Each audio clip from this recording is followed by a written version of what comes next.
comment ça va? Salut, ça va bien toi? Ah, moi ça va super bien. Puis aujourd'hui, on a une machine, quelque chose qu'on n'a pas eu la chance d'essayer les 3 dernières années. Ouais. Fait que le Brute Force de Kawasaki, le 750, version EPS, la version toute équipée avec la série sur le Sunday, le plus haut de gamme. Qu'est-ce que tu as pensé à date de cette machine-là? Ça fait quelques heures qu'on se promène avec. Ben, premier constat, ça du moteur, ça répond très bien. Ouais. Beau son. Je serais curieux de l'essayer côte à côte avec un Outlander par exemple. Là. Les performances ont l'air très bien, mais c'est une machine qui est courte, qui est haute, ça lève. Ça lève. C'est le fun quand on veut que ça lève. Ouais. Faut pas oublier que ce véhicule-là, c'est le seul VTT japonais qui est muni d'un moteur multicylindre et c'est un V-Twin, 2 cylindres en V, 749 cc de moteur. C'est surprenamment puissant.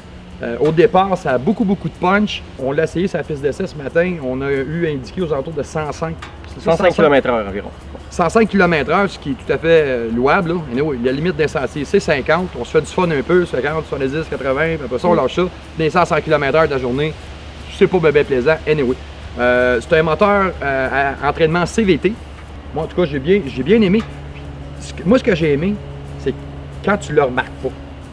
Tu sais, quand tu essayes une machine, puis tu fais pas « Ah, tu sais, la CVT fait ça. » Ben c'est ça. Tu donnes du gaz, puis ça part, puis ça marche, ça va bien. Notre ami André de chez Kawasaki, c'est une machine qui appartient à Kawasaki Canada. Et notre ami André nous a dit de ne pas y aller avec la main morte. Fait que c'est ce qu'on a fait. Puis à date, au niveau entraînement, super. Très bon, ça répond vite.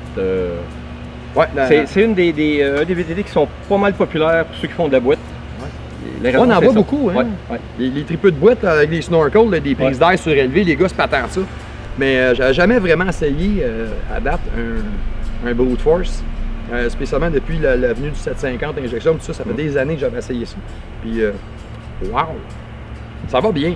Pour changer les rapports, le high, low, neutre, il n'y a pas de park sur cette machine-là, c'est un frein de stationnement avec le frein. Ça chiffre super bien.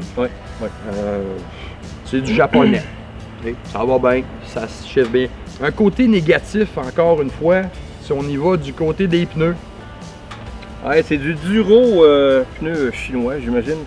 C'est trop mou, ça n'a pas assez de corps. C'est à peu près le même problème qu'avait le Arctic Cat Altera. Ça rebondit. Au début, je pensais que c'était la suspension qui avait pas assez d'amortissement, mais d'après moi, c'est les pneus qui rebondissent, comme des grosses ballons. Ça vient tout foutre la suspension dans la merde. C'est pas une suspension hyper évoluée, là, parce que ce bicycle-là, il n'a pas changé depuis, je crois, encore depuis 2008, ce qui est à peu près d'aujourd'hui à l'ère glaciale. Je sais pas qu'est-ce qu'il y a les Japonais. Ils ont une recette, ça fonctionne bien, ils vont l'étirer jusqu'au bout, parce que oui, ça fonctionne très bien. Mais tabarnouche, Kawasaki, vous avez tellement de potentiel, vous avez un excellent moteur 800cc qui traîne dans un TRX qui pourrait peut-être planter là-dedans, ouais, un petit peu plus de fun, une meilleure suspension, juste la remettre au goût du jour.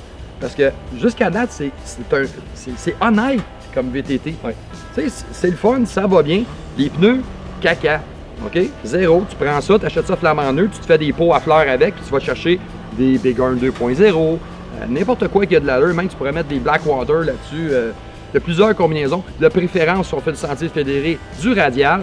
Je le dis tout le temps, je le sais, les pneus, c'est comme mon talon d'Achille. Quand tu connais les pneus puis tu vois de la cochonnerie de même installée sur une machine qui est excellente, mettez-moi des vrais pneus là-dessus. Un point positif, là, l'éclairage. Je crois, Raymond, qu'on a trouvé le VTT qui a le meilleur éclairage de phare avant à date, dans tout ce qu'on a essayé. À un point tel que je suis obligé de faire éteindre les lumières du véhicule parce que je suis pas capable de prendre des photos de loin parce qu'il change mon obturateur. Ça fesse dans le dash. C'est simple, c'est rond. C'est rond. Puis ça fesse. Puis c'est 35 watts. Là. On parle pas de lumière de fou LED. Ça fesse dans le dash. Meilleur éclairage que j'ai vu à date sur un VTT. Point de vue confort, ergonomie maintenant, Raymond. Confortable. On est assis haut, par exemple. Le centre de gravité il est vraiment haut, là. Mais comme tu dis tantôt, j'ai pas remarqué. Donc, c'est confortable.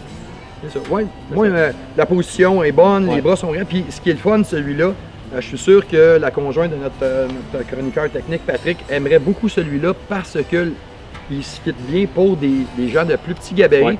Puis moi, avec mon 6.3, je suis bien dedans, je suis bien dessus, je trouve que ça va bien. Puis la selle est bien faite. Puis quand on veut se déplacer, puis il faut noter ça. Si on fait de la boîte, quand on fait de la boîte, on aime ça se déplacer pour aller chercher de l'espace, puis travailler pour changer le poids. Regardez-moi ça, là. C'est une place, là. Il y a de la place, ça c'est là-dedans, puis changer notre poids de place. Puis quand on met en arrière, ben, puis on donne du gaz, ben, un excellent véhicule. Compartiment. Il y a 2 mini-coffres. C'est pas vraiment assez. Ça, puis le frein arrière. Si vous freinez juste en arrière, là, c'est pas assez. Ça prend un frein en avant. En arrière, c'est un frein dans l'huile. C'est sûr que ça ne s'use pas. C'est normal que ça soit moins puissant. Mais si vous essayez de freiner juste avec le frein à main arrière, ça n'arrête pas. C'est ça. Il faut freiner avec la pédale, Ouais. sinon ça répond. Et les freins en avant. C'est ça. Du côté négatif, pour moi, c'est la même chose. Par contre, moi, la suspension, c'est même si les pneus cachent beaucoup ce que la suspension fait, je le sens que ça commence à avoir de l'âge un petit peu au niveau du design.